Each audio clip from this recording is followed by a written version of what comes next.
നിലയിലുള്ള വിശാലമായ സ്ഥലമില്ല. അപ്പം സ്വാഭാവികമായും ഈ സ്കൂൾ കൂടി ചേർക്കുമ്പോൾ ഒരു മികച്ച വിദ്യാലയം, എല്ലാ സൗകര്യങ്ങളുമുള്ള, ക്ലാസ് മുറികളുള്ള, ലാബുള്ള, കുട്ടികൾക്ക് കളിക്കാനും അവരുടെ കായിക പ്രവർത്തനങ്ങളെ പരിപോഷിപ്പിക്കാനും കഴിയാകുന്ന പരിമിതമാണെങ്കിലും സൗകര്യങ്ങൾ പ്രദാനം ചെയ്യുന്ന ശുചിമുറികളും പാചകപ്പുരകളും ഉൾപ്പെടെയുള്ള ലൈബ്രറികളും മറ്റ് വിപുലമായ സംവിധാനങ്ങളുമുള്ള ഒരു നല്ല വിദ്യാലയം, ലക്ഷണമൊത്ത വിദ്യാലയം.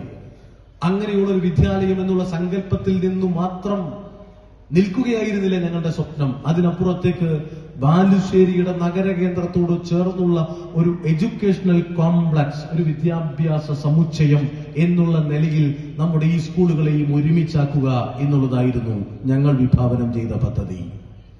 അതിന്റെ ഭാഗമായി കഴിഞ്ഞ നിയമസഭാ സമ്മേളനത്തിൽ ബഹുമാന്യനായ പൊതുവിദ്യാഭ്യാസ തൊഴിൽ വകുപ്പ് മന്ത്രി ശ്രീ വി ശിവൻകുട്ടിയോട് ഒരു സബ്മിഷനിലൂടെ ഞാൻ ഈ കാര്യം ചോദിച്ചു. മന്ത്രി മറുപടി പറഞ്ഞത് അതിന്റെ എല്ലാ നടപടിക്രമങ്ങളും പൂർത്തിയായി അടിയന്തരമായി ഈ മതിൽ പൊളിച്ചു മാറ്റി ഈ രണ്ട് സ്കൂളുകളും ഒരുമിച്ച് ഒരു വിദ്യാലയമായി, അതൊരു വിദ്യാഭ്യാസ സമുച്ചയമായി മാറ്റുമെന്നുള്ളതാണ്.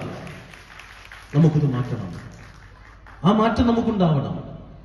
ആ മാറ്റത്തിന്റെ ഭാഗമായി നമുക്ക് ഏറ്റവും മികച്ച ഒരു കോഴിക്കോട് ജില്ലയിലെ തന്നെ ഒരു വലിയ വിദ്യാഭ്യാസ സമുച്ചയം എന്ന നമ്മുടെ സ്വപ്നം നമുക്ക് യാഥാർത്ഥ്യമാക്കാൻ വേണ്ടി കഴിയണം.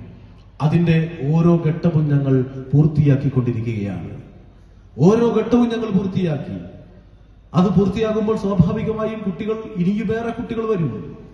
ഏതെങ്കിലും ഒരു സ്കൂളിൽ കുട്ടികളില്ല എന്നുള്ളത് കൊണ്ട് സ്കൂൾ ഇല്ലാതായി പോകുന്ന സാഹചര്യം ഉണ്ടാവില്ല. പൊതുവിദ്യാലയങ്ങളിലേക്ക് കുട്ടികൾ കടന്നു വരുന്ന പ്രവണതയുടെ തോത് വർദ്ധിപ്പിക്കാനാകും. കുട്ടികൾ വരും. അവർക്ക് ഏറ്റവും മികച്ച സൗകര്യങ്ങൾ നമുക്ക് കൊടുക്കാൻ വേണ്ടി കഴിയും.